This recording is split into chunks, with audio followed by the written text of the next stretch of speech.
video editing, MS Stories.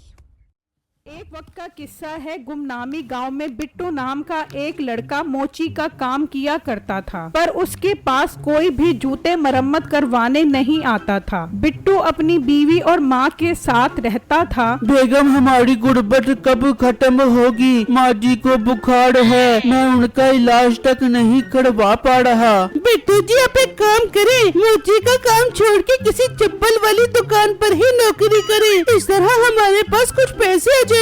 बेगम, आप ठीक कह रही हो, मैं कल जाता हूँ किसी के पास नौकरी मांगने के लिए। जबकि उसी गांव में मीठे नाम का लड़का अपनी बीवी नसीबो कैंची के साथ रहता था। जब रात होती वो गांव जाते और लोगों की गाय चोरी करके जंगल में ले आते। बेगम, अगर हम इसी तरह गांव वालों की गाय चोरी करते रहे तो हम तो इन सब गायों को बेचकर बहुत अमीर हो जाएंगे। हाँ मीठे, मेरी जान की टोटे, तू ठीक बोल रहे। हम तो सच में बहुत अमीर कबीर हो जाएंगे। फिर अगला दिन होता है। गांव के लोग गाय की चोरी होने पर बहुत परेशान हो रहे होते हैं, जबकि दूसरी तरफ बिट्टू काम की तलाश में घर से निकलता है और एक चप्पल वाली दुकान पर आ जाता है। जी भाई, आपको किस किस्म की चप्पल चाहिए? मेरे पास चप्पल की सारी वैरायटी मौजूद है। भाई, मैं यहाँ चप्पल खरीदने नहीं, मैं तो आपके पास काम मांगने आया हूँ। मेरे घर के हालात बहुत खराब है, उड़ाड़ा मुझे अपने पास काम पर रख लो। लड़के, तूने काम मांगकर मेरा सारा मूड खराब कर दिया है। मैं तो समझ रहा था आज ग्राहक आ गया है, कुछ कमाई हो जाएगी। भाई, मुझे काम पर रख लें, अल्लाह ने चाहा तो ग्राहक भी आ जाएंगे। नहीं, तेरे पास क्या जादू की छड़ी है जो तू उसे घुमाएगा तो ग्राहक आ जाएगा? चल शाबाश, निकल, मेरे पास कोई काम नहीं है। बिट्टू मायूस होकर वहाँ से चला जाता है तो रास्ते में उसे एक गाय नजर आती है। वाह, कितनी खूबसूरत गाय है। अगर मेरे पास ये गाय होती तो मैं इसका खालिश खालिश दूध अपनी माँ और बीवी को पिलाता, पर मेरी किस्मत ऐसी कहा कि मैं ऐसा कर सकूं। फिर बिट्टू उदास वहाँ से चला जाता है और अपने घर आ जाता है। बिट्टू जी, सुनाओ, कोई काम मिला? बेगम, मैंने चप्पल वाली दुकान से काम मांगने की बहुत कोशिश की, मगर उसने काम देने से साफ साफ इनकार कर दिया। बिट्टू जी, आप चप्पल वाले काम के अलावा कोई और दुकान पर चले जाते, हो सकता है आपको वहाँ पर काम मिल जाता। बिट्टू, अब तो खाने का सामान भी खत्म हो गया है, आप कुछ करें। ठीक है बेगम, मैं कल किसी और से काम मांगने की कोशिश करता हूँ। फिर रात हो जाती है। नसीबो और मीठा फिर गांव आते हैं और वही सफेद गाय चोरी करके ले जाते हैं। फिर अगला दिन होता है। बिट्टू काम की तलाश में घर से निकलता है तो रास्ते में उसे गांव के लोग परेशान नजर आते हैं। गांव वालों, ये क्या हुआ? आप सब इतना परेशान क्यों लग रहे हो? बिट्टू, कल रात राबू काका की सफेद वाली गाय चोरी हो गई है। भाई, ये तो बहुत बुरा हुआ, पर भाई मैं कल शाम यहाँ से गुजर रहा था तो इनकी गाय सही सलामत खड़ी थी। बिट्टू, वो गाय कल रात को चोरी हो गई है। ये हमारे गांव में बहुत गलत हो रहा है, न जाने कौन हमारी गाय चोरी कर रहा है। हाँ भाई, ये तो बहुत गलत हो रहा है। अच्छा गांव वालों, मैं अब चलता हूँ, मैंने काम की तलाश में जाना है।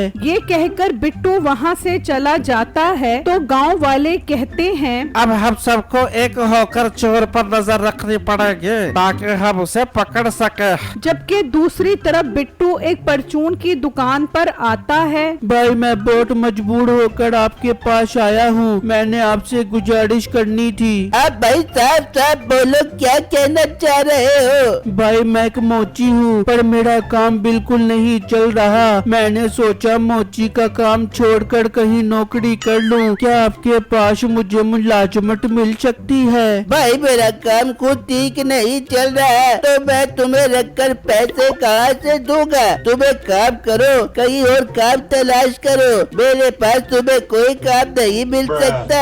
बिट्टू मायूस वहाँ से चला जाता है और जगह जगह काम तलाश करता है, पर उसे कहीं भी काम नहीं मिलता। शाम हो जाती है और वो थक हार कर घर की तरफ वापस आ रहा होता है तो उसे रास्ते में एक खूबसूरत गाय नजर आती है। माशाल्लाह, ये गाय तो रामू काका की गाय से भी खूबसूरत है। पता नहीं रामू काका की गाय कौन चोरी करके ले गया होगा। बिट्टू उदास परेशान वहाँ से निकल पड़ता है और घर आ जाता है। बेगम और माँ जी, मैंने आज भी काम ढूंढने की बहुत कोशिश की मगर मुझे कहीं काम नहीं मिला। बिट्टू बेटा, ये तो बहुत बुरा हुआ है। मुझे बहुत कमजोरी हो रही है। कहीं मैं कमजोरी और भूख की वजह से मर ही न जाऊं। सासू माँ ऐसी बातें मत करे। बिट्टू आप कुछ करे, माँ जी के लिए खाने पीने का बंदोबस्त करे। तो बिट्टू के जहन में एक ख्याल आता है, क्यों ना मैं उस गाय का दूध निकाल लाऊं ताकि माँ जी और बेगम पीकर अपना गुजारा कर ले। फिर रात होती है तो बिट्टू बर्तन उठाकर घर से निकलता है, जबकि दूसरी तरफ गांव वाले पहरा लगाकर चोर को पकड़ने के लिए छुपे होते हैं। बिट्टू जैसे ही गाय के करीब पहुंचता है तो गांव वाले वहां आ जाते हैं। अच्छा, तो बिट्टू तू चोर है, तू ही गाँव वालों की गाय चोरी करता है। वो नहीं भाई, मेरे घर में मेरी माँ और बीवी भूखे हैं। मैं तो बस उनके लिए दूध निकालने आया था। वो अपनी बहस कर रहे होते हैं, तभी गांव का चौधरी भी वहां आ जाता है। चौधरी साहब, हमने चोर पकड़ लिया है, यही गाय चोरी करता है। अच्छा, अगर ये चोर है तो अभी अभी कालू की गाय भी चोरी हुई है, पर ये तो यहाँ है। फिर कालू की गाय किसने चोरी की है? चौधरी साहब, इसका मतलब बिट्टू चोर रहे। हाँ, बिट्टू चोर नहीं है, चोर कोई और ही है। हमें कालू के पास जाकर सारा माजरा सुनना होगा। फिर वो सब कालू के पास आ जाते हैं। कालू, ये बता, जब तेरी गाय चोरी हुई तो तूने चोर को जाते हुए देखा था? चौधरी साहब, मैं उस टाइम सो रहा था। जब बाहर आके देखा तो चोर मेरी गाय ले जा चुका था। फिर मैंने पुलिस को बुलवा लिया, अब वही चोर को पकड़ेंगे। तभी पुलिस वाला वहाँ आ जाता है। कमाल की बात है, तुम सब के होते हुए चोर गाय कैसे चोरी करके ले गया? मुझे तो ये कुछ और ही मामला लग रहा है भाई। पुलिस साहब, आप कहना क्या चाह रहे हो? आपको क्या मसला लगता है? गांव में कब से गाय चोरी हो रही है, पर चोर को तो आज तक किसी ने नहीं देखा। मुझे तो लगता है गांव में भूत है जो गाय चोरी करके लेके जा रहा है घर।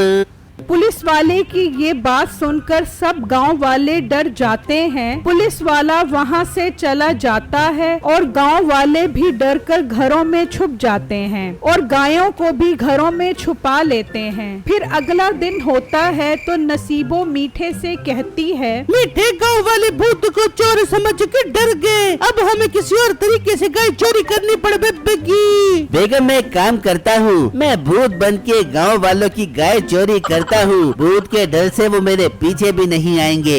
वाह मिट्टी, बहुत जबरदस्त आइडिया है तेरे दिमाग में। तू आज रात में जा और एक और गाय चोरी करके लेके आ। मैं यहाँ बाकी गायों का ध्यान रखूंगी। फिर रात होती है तो मीठा भूत बनकर गांव आता है और एक गाय चोरी करके जा रहा होता है। तभी बिट्टू की नजर पड़ती है। ओ मेरे अल्लाह, ये तो भूत है जो गाय लेकर जा रहा है। मैं इसका पीछा करता हूँ। बिट्टू उसके पीछे चल पड़ता है, जबकि मीठा वो गाय लेकर नसीबों के पास पहुंच जाता है और अपनी चादर उतार देता है। देख बेगम, मैं भूत बन के कैसे गाय चोरी करके ले आया हूँ। बिट्टू छुपा ये सब देख रहा होता है। अच्छा, तो ये भूत नहीं मीठा है जो अपनी बीवी के साथ मिलकर गांव की गाय चोरी कर रहा है। मैं भी गांव वालों को लेकर आता हूँ। बिट्टू वहाँ से निकलता है और सब गांव वालों को वहाँ ले आता है। गांव वालों, ये देखो, ये है आपकी गाय और ये चोर आपके सामने है जो भूत बनकर आपकी गाय चोरी करता है। ये सब देखकर गांव वालों को मीठे और नसीबों पर पर बहुत गुस्सा आता है और वो उन्हें पुलिस के हवाले कर देते हैं। सब गांव वालों को उनकी गाय मिल जाती है। सब खुश होकर एक गाय बिट्टू को इनाम के तौर पर दे देते हैं। बिट्टू उस गाय का दूध निकाल कर बेचना शुरू कर देता है, जिससे उसके घर के हालात बेहतर होना शुरू हो जाते हैं।